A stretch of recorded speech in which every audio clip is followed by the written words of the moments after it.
Hello again, and thanks for tuning in to the Chuck Land Show. I am your host, Chuck Land Jr.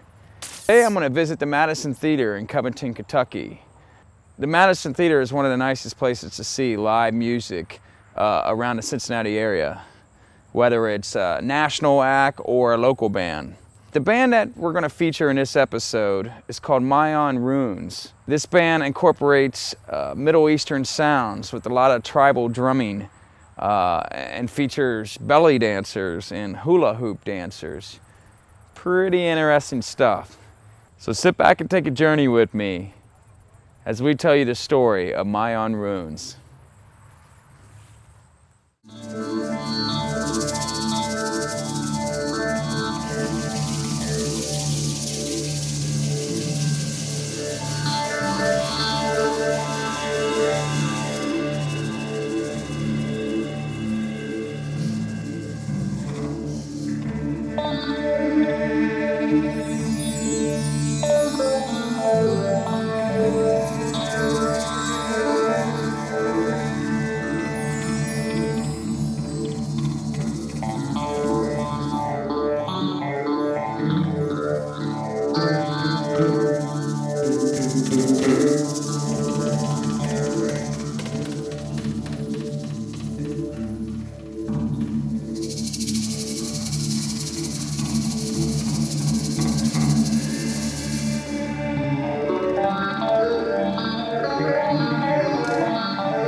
It's all based on chemistry, you know. It's like the musical elements are kind of grow out of that and out of our interaction with each other, and we spend a lot of time listening, and there's a lot of space in the music. If you hear especially some of the studio stuff we've done, there's a lot of kind of openness to it, and everybody listens to what everyone else is doing, and there are no egos. Nobody jumps up and says, "Oh, it's time for my solo" or whatever. It's all very, very closely knit.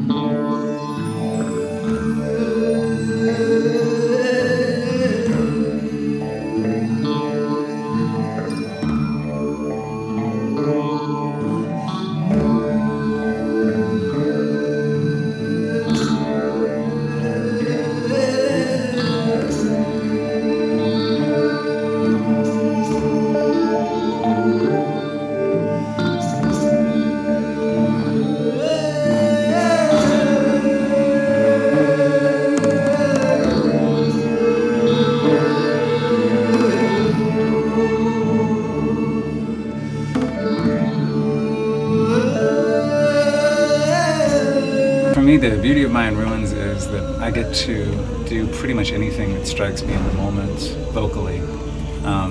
I've done Native American drumming and singing and shamanic and social powwow songs for years, and for about 15 years now I've been practicing and studying Asian forms of vocal production, so I do a lot of polyphonic and multitonal techniques from Mongolia, from Tibet.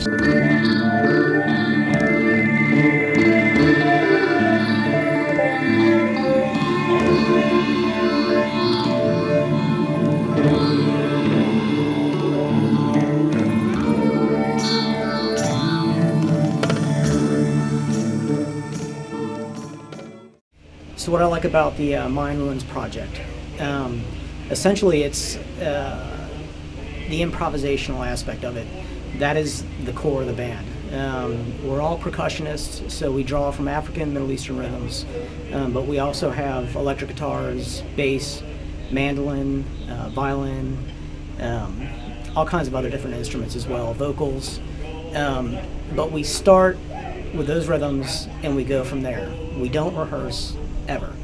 And the beauty of that it's the perfect project because it allows the creative element within each of us to just come forth and just really be in the moment constantly.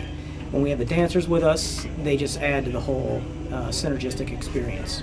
They're part of the music, they're part of the experience, and there's a synergy that occurs and creates this atmosphere that just blows us all away. And that's what, to me, is the beauty of the whole project.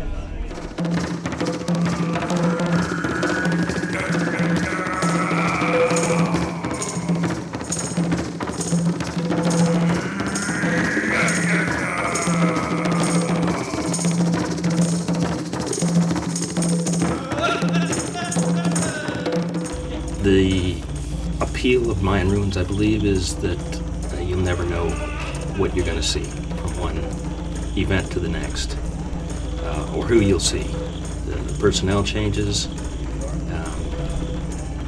almost always a dancer, or two or three, and it's a good time. It's just nothing but a good time.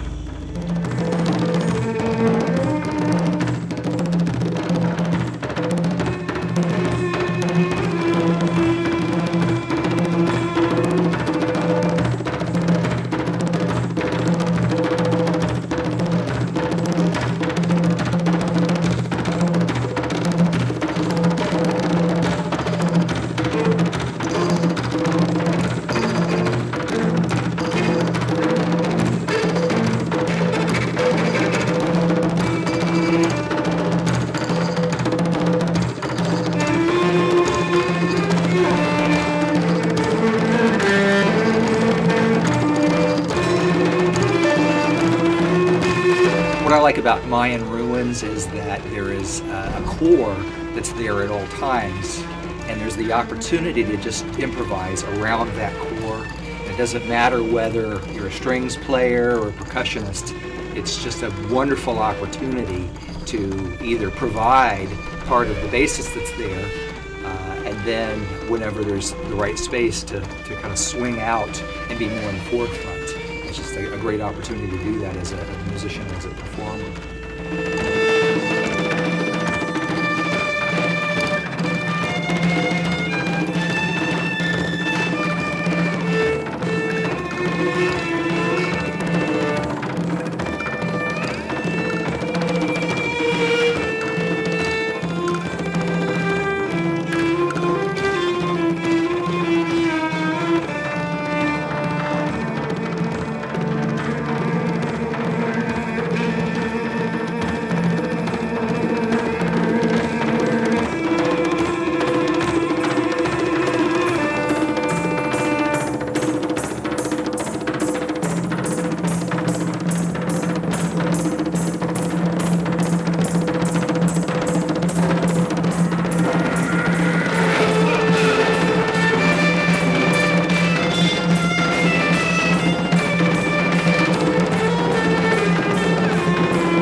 Or so ago, I was living in Deer Park, and there was a belly dance studio that was pretty close to where I lived at the time.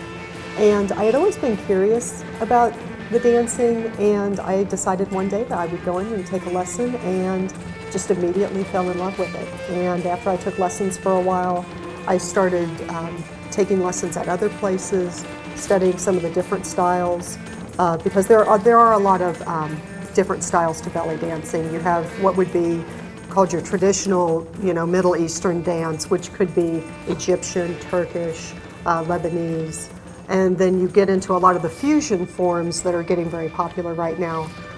But like I said, I did start studying traditional Middle Eastern dance, and that was about 10 years ago, and just wound up teaching, and then started performing, and then ran into live musicians, and it just kind of took off from there.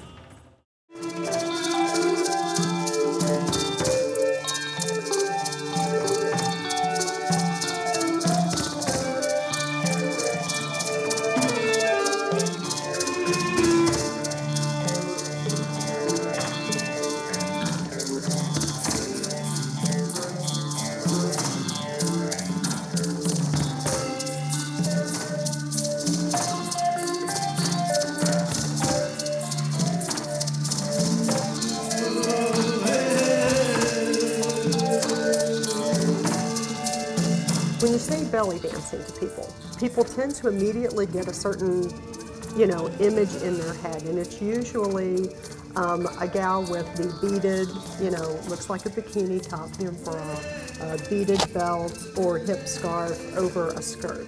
That's typically what people think of whenever they think belly dancing. Now, even in that type of classification, there's, like I said, there's Egyptian, there's Turkish, so there are regional differences with the dance form. It is believed to have started, obviously, in the Middle East somewhere. It was basically a dance that was done by women for women.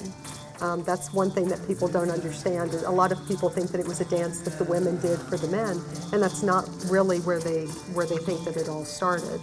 It was very much, grounded in coming of age rituals, fertility dances, and things like that. So it was a woman's dance.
Cincinnati, believe it or not, the tri-state area is one of the biggest hubs for belly dancing in the country. So we are actually very blessed or spoiled, I guess, depending on how you look at it here in our area, because literally every Friday and Saturday night, there is something going on that's belly dance related.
My name is Laura Hughes. I have actually just recently joined Dante's Gypsy Circus, and I've danced with Mayan Ruins, I think only once before, but I've attended quite a few of their shows and their events, and absolutely adore everyone in the group. They all have so much to offer, and it just brings a lot to the community, a lot to me personally. I mean, they're incredible.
Danielle Kuntz from Dante's Gypsy Circus. Performance name is Dex. I absolutely love dancing with Mayan Ruins. They're an asset to the community, to the music community, to the belly dance community. They're wonderful people and wonderful friends, and I feel honored every time I get the opportunity to perform with them.